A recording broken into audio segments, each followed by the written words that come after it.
Vienas no vissenākajām un prestižākajām tenisa sacensībām ir Deivisa kausa, kur izveidoja 1900. gadā, un tas ir izaudzis par lielākajām starptautiskajām valstu sporta sacensībām, kā arī Deivisa kausu var uzskatīt par pasaules kausu tenisā. Šogad visās grupās piedalās 135 valstis, vairāk kā 500 spēlētāji, un spēles notiek 60 valstīs. Ik katram Deivisa kausa spēlētājam ir vienreizējs izaicinājums un lepnums kopā ar valsts komandu spēlēt savu atbalstītāju un fanu priekšā. Šoreiz no 4. līdz 6. martam Latvijas valsts izlase cīnījās ar Monako spēlētājiem Daugavpils Olimpiskajā centrā, kas ir ļoti liels notikums visai Latgalei un Latvijai kopumā. Kad pusgadu atpakaļ mēs izlēmām, kad varbūt spēlēsim Daugavpilī, sazvanījos ar mēru, ar Lāčplēša kungu. Tā saruna notika ļoti vienkārši. Viņš uzreiz piekrita, jo viņš ir liels sporta cienītājs. Mēs zinām, ka Daugavpilī notiek ļoti laba sacensības Speedwayā, tagad tenisā. Un viņš arī palīdzēja visu organizēt. Tā kā paldies Daugavpilī. Bet liels prieks, ka pirmo reizi vispār vēsturē lielais tenis atnācis uz Latgali. Nebija nemaz tik ilgi jāgaida. Jāgaida bija kāds 120 gadi. Pagaidījām 120 gadus un lielais tenis ir Latgalē. Tā kā viss notiek, Latgala attīstās viss kārtībā. Un es domāju, ka šitais tenisa mačs palīdzēs pacels mazlietiņās Latgalē tenisu. Man kādreiz vienā intervijā pajautāja, Juri, kāds ir tavs lielākais sasniegums? Un tad es tā pusi joks, pusi nopietni teicu. Mans lielākais sasniegums ir tas, ka esmu atvedis Deivisa kausu uz Latgali. Neatkārtojamais Daugavpils potenciāls tiek novērtēts ar dažādu starptautisku sporta pasākumu organizēšanu.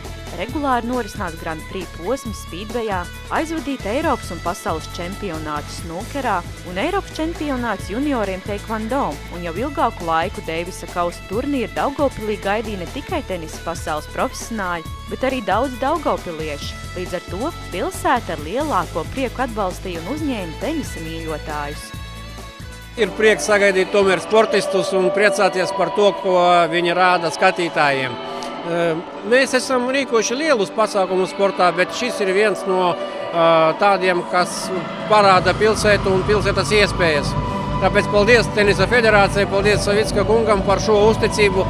Domāju, ka Daugavpils Olimpiskais centrs un Latgales līdzjutēji attaisno šīs cerības.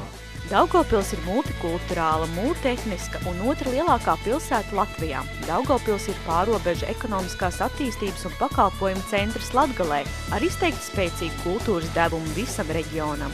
Lai Deivisa kausa apmeklētāji varētu pēc iespējas pilnvērtīgāk izprast Latgali un Daugavpils šarmu, turnīra apmeklētājiem tika piedāvāta plaša turisma programma. Galvenais brends jau pilsētā tomēr ir Rotko centrs, mākslinieks, kas ir pazīstams visā pasaulē un ar savu darbību uzsākot jau turisti, kas brauc uz turieni jau skaitāmi pāri par 100 000 gadā.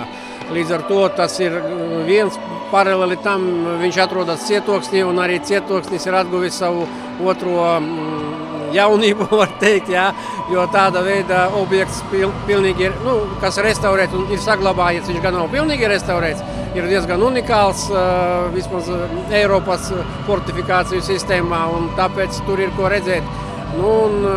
Gan mūsu baznīca kalns, gan Skurošu rūpnīca ir pietiekuši interesanti objekti arī priekš aktīvā laika pavadīšanas, jaunā slēpju rolleru trase. Un koncertus jau, kurus pie mums rīko tāpat sabrauc skatītāji no visas Latgales noteikti. Daugavpils Olimpiskajā centrā, kur Deivisa kausa Eiropas Āfrikas zonas otrās grupas sacensībās, Latvijas izlase mērojās spēkiem ar Monako tenisa izlasi un sportiskā cīņā ar 3-1 nodemonstrēja savu augstāko sportisko meistarību un pirmo reizi vēsturē padarīja Daugavpili par Latvijas tenisa galvaspilsētu. Sajūtas ir tādas, kad ar vārdiem nemaz nevar izteikt, jo Latgalē pirmoreiz lielais tenis, faktiski pasaules čempionāts. Un mēs Latgalē šeit vinējām vienu no skaistākām, bagātākajām valstīm Monako, kura ir super tenis tradīcijas. Monako vispār pasaulē pazīstama valsts, kaut gan neliela, bet ļoti labvēlīga un, kā saka, ļoti bagāta. Viņi spēlēja ļoti labi, bet mēs šodien vinējām, pielikam punktu. Tā kā apsveicu visu Latgali, visus Latgales tenisa līdzjutējus, visus speedway līdzjutējus ar kolosālu panākumu šeit Latgalē, ar tenisa panākumu. Esam uzvarējuši vienu no tenisa lielvalstīm kolosālajās atpirktajā mačā.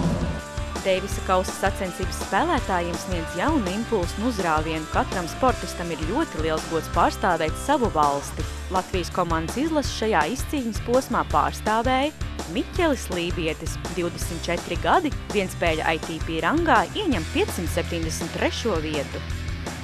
Viņu brāļi Mātiņš un Jānis Podži, vecums 22 gadi, ATP rangā ieņem attiecīgi 617. un 1077. vietu. Bet komandas jaunākais spēlētājs – 18-gadīgais Rudolfs Mednis. Un kā jau ierasts, Latvijas izlases komandas kapteinis bija Kārlis Lejnieks. Deivisa kauss ir īpašs ar to, ka šis turnīrs ir komandas sacensības, kur prioritāte ir spēlētāju saliedētība, atbalsts un vienota vēlme pēc uzvaras. Nu, redziet, tomēr tenis kaut gan skaitās individuālais, ja? Bet tomēr ir komandas mači. Skatieties, kāda mums kolosāla komanda, kādi puiši, kā viņi viens otru atbalsta, kā viņi viens otram palīdz. Un jāņem vērā, ka mēs esam ļoti jauna komanda. Mums vecākajiem tikai 24 gadi. Diviem no komandas vēl nav pa 22. Deivisa kausā reitingiem nav liela nozīme, jo sportisti spēlē par savu valsti. Tas nozīmē, viņi parāda visu to, kas viņiem ir labākais. Un puiši spēlē tiešām lieliski. Kolosāli pret ļoti labiem izciliem monako spēlētājiem. Mēs parādījām ļoti labu sniegumu. Latvija jau pēc otrās dienas bija vadībā ar rezultātu 3-0, kas garantēja uzvaru turnīrā. Šis ir īpaši svarīgs notikums Latvijas tenisam, un mūsu spēlētāji nopietni gatavojās kā uzvarai, tā arī mērķi īstenošanai par iekļūšanu Eiropas-Āfrikas zonas pirmajā grupā, par ko ir īpaši priecīgs un pateicīgs komandas kapteinis Kārlis Lejnieks. Cerēt es cerēju, bet vai man likās, ka būs tik vienkārši? Nē, jo nebija pirmkārt vienkārši, bet mūsu pusē varētu teikt bija arī zināma veiksme, kas palīdzēja, bet kas bija pats galvenais, spēlētāji cīnījās līdz galam. Un šī cīņa un cenšanās attaisnojās ar to, ka veiksme, teiksim, tā bija stiprāko pusē. Liels paldies viņiem par to, ko viņi izdarīja 2 dienās. Un jā, mēs tagad varam jau daļēji koncentrēties uz to, kas notiks vasarā pret nākamo komandu. Šo Latvijas valstī tik nozīmīgo turnīru spoži iesāka Mātiņš Podžus ar 7-6, 6-4 un 7-6, pieveicot spraigā un saspringtā cīņā monako spēlētāju Romēnu Arnodo. Pretinieks bija ļoti labs. Es gan biju gaidījis nedaudz vieglāk, ka būs, bet es viņu gan ļoti labi pazīstu. Mēs esam draugi, bet Amerikā tur draudzējāmies, bet nebija nemaz tik viegli, viņš ļoti agresīvi spēlē. Uz manas otrās sērijas visu laiku uzbruka. Jā, un labi, ka beigās viss tā beidzās. Nebija vēl viens cits jāspēlē, vai pat vēl piekais. Bet visu laiku jau gāja grūti, nebija vispār viegli. Visu laiku games gameā. 7-6, 6-4, 7-6. Visu laiku gāja grūti, pat nevar pateikt. Visa spēle bija vienādā. Viņš tur savu servēs, tur savu, viņš tur un tā mēs gājām. Praktiski, nobeigt bija visgrūtāk. Gribu apsveikt abus divus, gan Mārtiņu par savu spēli. Viņš aizvadīja tādu bez lieliem kritumiem maču, kurš it kā likās, ka ir 3 setos, bet arī pašā laikā viņš bija diezgan grūts un beigas arī bija tāds diezgan putelīgs, kas varēja izvirzīties pavisam savādāk, ja viņš nebūtu vinējis 3 setos. Otrajā spēlē uz laukumu devās Miķelis Lībietis, un neskatoties uz īpaši smago un ilgo cīņu, Miķelim izdevās pārvarēt sevi un ar 3-6, 6-4, 3-6, 6-3 un 6-4 pārspēt Benžaminu Valērē, gūstot savā karjerā pirmo vienspēļu uzvaru Deivisa kausā. Jā, es cīnījos līdz galam. Ļoti liels prieks arī par Mārtiņu, ka viņš uzvarēja. Par Miķeli apsveicu viņu ar pirmo uzvaru. Tas viņam bija ļoti svarīgi, un tāpēc arī viņam bija tik liels stress maču sākumā un arī maču beigās, kas to izsaka, jo 5 setu cīņas tā ir pavisam cita lieta, un izcīnīt 5 setu uzvaru, nekuram katram izdodās. Tā kā man ir liels prieks, ka viņš to ir beidzot izdarījis. Viņam tagad nākamajos mačos būs mazāk stresa. Un, jā, diena ir noslēgusies lieliski. Savukārt sestdien notiekošajā dubultspēlē vadīja pacilāta atmosfēra un skatītāji bija ticības pilni Mārtiņa un Miķeļa spēkiem, kas rezultējās ar 6-3, 6-2 un 7-5, pieveicot Monako dubultspēļu tenisistu Romēnu Arnondo un Benžaminu Balērē. Jā, maču aizvadīja lieliski. Bija pietiekoši nopietni pretinieki, kas pirms tam arī ir Balērē ir bijis pagājušajā gada 135. reitingā, šobrīd Arneāls ir 250. un viņi ir labas spēles aizvadījuši arī kopā Deiviskausā. Tā kā pie tā Miķels un Mārtiņš aizvadīja super spēli. Pirmie 2 seti bija vienkārši kā no grāmatas.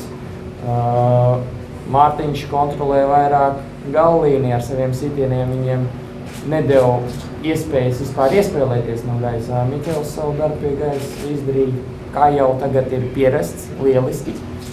Un 3-0, super sezonas sākums Deiviskausā, un mēs varam gatavoties, kad, ja ir Baltkrievija, tad mēs spēlēsim jau Baltkrievijā. Un tas ir 15. 17. jūlijas, tā kā, novēlu spēlētājiem veiksmi, un mēs sāksim jau domāt, kā mēs varam viņiem palīdzēt, lai gatavoties uz nākošām sacensībām. Dubultspēles tenisā parāda cilvēka spēku, veiklību, intuīciju, kā arī sadarbošanās spējas. Mūsu abu tenisisti šīs savas raksturīpašības noteikti pierādīja sūri grūtā un sportiskiem mirkļiem bagātā cīņā. Sajūtas tiešām lielisks, kā jau Kārlis teica, ka nedomāju, ka mēs 3-0 uzvarēsim. Man arī tādas sajūtas bija sākumā, bet pēc manas uzvaras, kad es vakardien izcīnīju uzvaru, es zināju, ka mēs šodien varam beigt to visu, un tas izdevās. Un, protams, sajūtas ir lielisks, man prieks par Mārtiņu, arī viņš labi nospēlēja, izdarīja visu, ko viņam vajadzēja, un panākuma atslēga, es vienkārši domāju, ka es ar Mārtiņu esam labāk nekā pretinieku komanda, un mēs arī to pierādījām. Es vakar nebiju tik daudz uztraucies, es kaut kā mierīgāk spēlēju. Šodien atkal dubultspēlē es ļoti nervozēju, jo ļoti vajadzēja to punktu, mums vajadzēja ļoti uzvarēt, bet 3. setā jau palika vieglāk nedaudz. Gan bija grūtāk salauzt pretinieks, bet jau uztraukums jau pārgāja. Ļoti labi Miķels atkal gaisa spēlēs, labi uz gala spēlē, un tad mums sapasēja. Viss bija feini, ka tā beidzās. Lai gūtu šādus ievērojumus panākumus, ir svarīga katra spēlētāja sagatavotība, zināšanas, pieredze un pašatdeve. Abi puiši jau iepriekšējos Deivisa kausos ir pierādījuši vērā ņēmumus sniegumus dubultspēlēs, tomēr ārpus tā tenisisti kopā nespēlē. Mēs neesam spēlējuši citos turnīros kā Deiviskausā, mēs tikai esam Deiviskausā spēlējuši, un pagaidām mums ir uzvara pret Monako, mēs uzvarējām pret Madagaskaru, un mēs sīvā cīņā zaudējām pret Zviedriem. Un Zviedriem viens ir top 10 pasaulē un viens ir top 50. Tā kā mēs nospēlējām 5 setos pret viņiem. Mums labi sanāk, un kā arī mēs minējām, Mārtiņš ļoti labi no galvlīnijas spēlē, un es varu pie tīkla rādīt to, ko es māku, un mums sanāk viss. Neskatoties uz fantastiskajām un emocionālajām uzvarām, mačs ar Monako noslēdzās ne īsti tā, kā gribētos, jo svētdienas spēlē Rudolfs Mednis nespēja pabeigt savu vienspēli, kā arī sestdien turnīra laikā savainojumu guva Miķels Lībietis. Man pašam arī ir mazas problēmas ar celi, bija paredzēts braukt pirmdien uz Kanādu, bet es nezinu, vai tas būs iespējams. Tā kā es sazvanīšos ar ārstiem, sazvanīšos ar treneriem un domāsim, ko darīt. Un jaunajam Rudolfam, lai trenējās. Lai es zinu, viņš ir labās rokās, viņš trenējās ar Kārli un Andi. Viņš ir labās rokās, es zinu, ka viņš ir uz pareizā ceļa un tiešām, lai viss izdodas. Galvenais, veselība. Ja būs veselība, tad mēs arī pacīnīsimies par Baltkrieviem. Latvijas izlases uzvara par Monako valstsvienību dod iespēju cīnīties par iekļūšanu Eiropas-Āfrikas zonas pirmajā grupā. Tāpēc mūsu tenisisti jau laicīgi uzsāks gatavošanos, lai jūlija vidū varētu pilnvērtīgi sacensties ar Baltkrievijas spēlētājiem. Tagad būs periods brīvs, bet viņi jau rēķinās. Ir zināms datums, kad ir 15. 17. jūlijas. un viņi plānos to. Un tad, protams, katram atšķirās. Viens brauc spēlēt uz cietiem segumiem, viens uz mīkstiem, vēl ir jānoskaidro nākamā komanda, uz kādu segumu spēlēs, un tad mēs varam pieskaņoties. Mūsu plānā, protams, viņiem ir maksimāli daudz palīdzēt, lai viņi pēc iespējas labāk sagatavotos šiem mačiem, un mums būtu iespējas cīnīties tālāk par tikšanu pirmajā grupā. Cīņa ar Baltkrievijas izlasi notiks Baltkrievijā, bet pašlaik vēl nav zināms, kāds būs tenisa laukuma segums. Nav noslēpums, ka mūsu izlasē labāk piemērots ir cietais, jeb hard segums. Un šo komandu stipro pusi ar lielāko lapatiku ir atbalstījis arī Daugavpils Olimpiskais centrs. Daugavpilī, man liekas, mums ir izdevies lielisks Deivis kauss tādā ziņā, kad visa organizācija, viss tika izdarīts tā, lai spēlētāji justies maksimāli labi, un viņi man atalgoja ar to, ka viņi lieliski nospēlēja. Gan segums, gan vispārējais, viss tika veikts viņu vajadzībām. Tā kā par to man ir jāsaka viņiem paldies, ka viņi pateica man paldies. Par šo Latvijas veiksmīgo Deivisa kausu ir jāpasakās kā Latvijas tenisa savienībai, tā arī Daugavpilī un nozīmīgajam līdzjutēju atbalstam, ko viņi izjuti katrā spēles mirklī, un par to spēlētāji ir īpaši pateicīgi. Man pavisam noteikti. Man ir īpaši vakardien 5 setu cīņa, man visi līdzjutēji tiešām palīdzēja, kad man deva enerģiju tas viss. Un es gribu pateikt lielu paldies visiem līdzjūtējiem, kas ieradās vakardien, un šodien tiešām atbalsts bija jūtams, un tas vienmēr mums palīdz. Protams, ka vislielākais atbalsts bija no skatītājiem. Un, protams, ka mājās spēlējam. Tas ir tāds interesants jautājums, jo vienam otram spēlētājiem tas traucē. Viņš sakrampējās un nevar parādīt to sniegumu, uz kādu viņš ir spējīgs, bet vienam otram palīdz. Un es redzēju, ka mūsu puisiem tomēr mājās patīk spēlēt. Tās komandas gars viņš vairāk pastiprinās, jo tie līdzjutēji daudz atnāk radinieki un draugi, un tāpēc es domāju, ka mūsu jaunā komanda spēlē labāk mājās. Lai cik lielu un svarīgu atbalstu spēlētāji gūtu no faniem, tomēr ir katram pats galvenais un nozīmīgākais ir savas ģimenes atbalsts.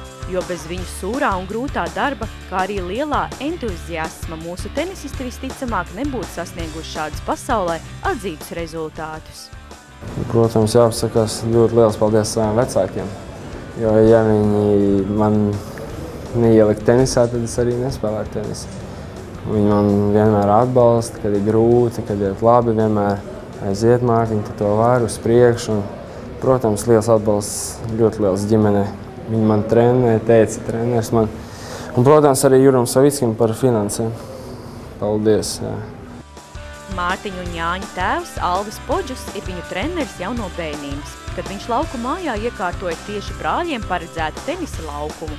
Ik katrs no Podžus ģimenes ir tenisā ar visu sirdi un dvēseli, jo tieši tenis veidoja iespēju Anitai un Alvim satikties. Bet pašlaik ģimene pieliek visas pūles un nerindošu darbu, lai sasniegtu maksimālo rezultātu abu brāļu profesionālajā izaugsmē. To neviens nevar pateikt, cik mēs esam ieguldījuši. Tas ir nežēlīgs darbs īstenībā, bet ir ļoti liels azarts. Tenis ir azarts, jūs kā šodien redzējāt, tas ir azarts. Un tāpēc mēs arī kustamies tikai uz priekšu. Arī par Miķeļa Lībiešu lielajiem sasniegumiem tieši tenisā var pateikties viņa tēvam Valdim Lībietim, kurš ar neapturamu deksmi jau no Miķeļa bērnības ir viņu trenējis un virzījis tenisā. Valdis ar azartu veido un organizē tenisa dzīvi Cēsu pusē, kā arī palīdz attīstīties citiem treneriem, bet par vienu no galvenajiem principiem puišu karjerā uzskata neatlaidīgu darbu un mīlestību pret tenisu. Mans viedoklis ir tāds, ka, protams, ka jāiegulda visa dzīve, lai kaut ko sasniegtu, tāpat kā Markam Rotko, pieņemsim. Tur nevar bez tā visi, un tie čaļi arī no bērnu kājas vienkārši spēlējuši tā spēli, viņus nes uz priekšu, mēs palīdzam. Es domāju, ka mēs abi divi, kā amatieri iemīlējam to spēli, un tā ir neatsverams virzītājs spēks, tā mīlestība uz tenisu. Jā, vienkārši lielai mīlestībai jābūt. Vienalga, ko tu dari, ja tu viņu nemīli, tad tam nav pilnīgi nekādas jēgas. Jā, nesmaržos. Jā, tur ir sviedri un asaras. Un tagad ir liels prieks. Mārtiņa un Miķeļa vecāki ir īsteni tenisa entuziasti, un viņi regulāri cenšas pēc iespējas vairāk doties saviem dēliem līdz uz dažādiem tenisa turnīriem, lai varētu viņus atbalstīt, uzmundrināt un grūtākā brīdī sniegt mierinājumu, jo uz pasaules nav neviena, kurš mūs labāk pazītu kā mūsu pašu vecāki. kad sanāk, tad vienmēr jau brauc līdzi, bet malā sēdēt ir ļoti grūti. Redzēt, es tur rokā bumbiņu un spiežu viņu, jo savādāk nervu sistēma ir iedragāta. Piemēram, vakar dienu, kad Miķels spēlēja, nevarēju skatīties. Es gāju pa koridoru, kāds 100 apļus nostaigāju, bet mēs vinējām, tāpēc tas ir ļoti grūti. Tiešām, tas ir grūtāk, kā tur varbūt uz tā laukuma pat. Jā, Alvim var piekrist. Man ir tā, ka es tomēr labprātāk skatos klātbūtnē, nekā mājās es vairāk nervozēju. Principā tā diena ir norakstīta, jā, tu visu laiku nervozēji un domā, kā būs, kā nebūs, kā viņš jūtās. Un galvenais, es domāju par to, ka, kas būs, ja viņš zaudēs. Ja? Tad, kad tu esi klāt, tu esi tā kā zibens novedējis mājai. Ja? Tu vari viņam kaut ko palīdzēt, bet ja tu neesi, tad viņš paliek viens ar savām sāpēm. Katra vecāka viens no galvenajiem uzdevumiem ir celt bērnu pašapziņu un veicināt pārliecību par savām spējām, novērtēt savus sasniegumus un uzstādīt jaunus mērķus, balstoties uz saviem personīgajiem rādītājiem. Valdis un Alvis noteikti var lepoties ar saviem dēliem, un viņu spēju izvērtēt savus sasniegumus nevis caur zaudējumu vai uzvaru prizmu, bet gan caur savu mērķu realizāciju, kura pamatā ir mīlestība pret spēli, nerimstoši treniņi, veiksme un veselība. Pats galvenais ir veselība. Ja būs veselība, tad es domāju, arī rezultāts nepazudīs. Un jācīnās. Par Deivis kausu jāpaliek šinī, mēs jau palikām šinī grupā, šogad ir kārtīgi jānoturās un nākošais gadu jāiet uz pirmo grupu. Un tas jau būs daudz interesantāk. Un arī savā, kad viņi spēlē tur tajos Future Challengers, tur arī jāmēģina labi nospēlēt kā šodien. Tad viss būs ok. Protams, gribās, lai viņi kāpj uz augšu pa tām reitingu kāpnēm. Tas arī būtu tā kā viņi jau kā profesionāli tenisisti. Bet, ja nesanāks, prieks par to, ka viņi var Latviju pārstāvēt, savu valsti. Latvijā viņi, teiksim, ir viena no labākajiem. Tas ir patīkami. Un, ja neizdosies augstāk, es domāju, ka tā arī būs laba latiņa. Izdosies. Šitā spēlējot nevar neizdoties. Tas viņa rokās viss, jā.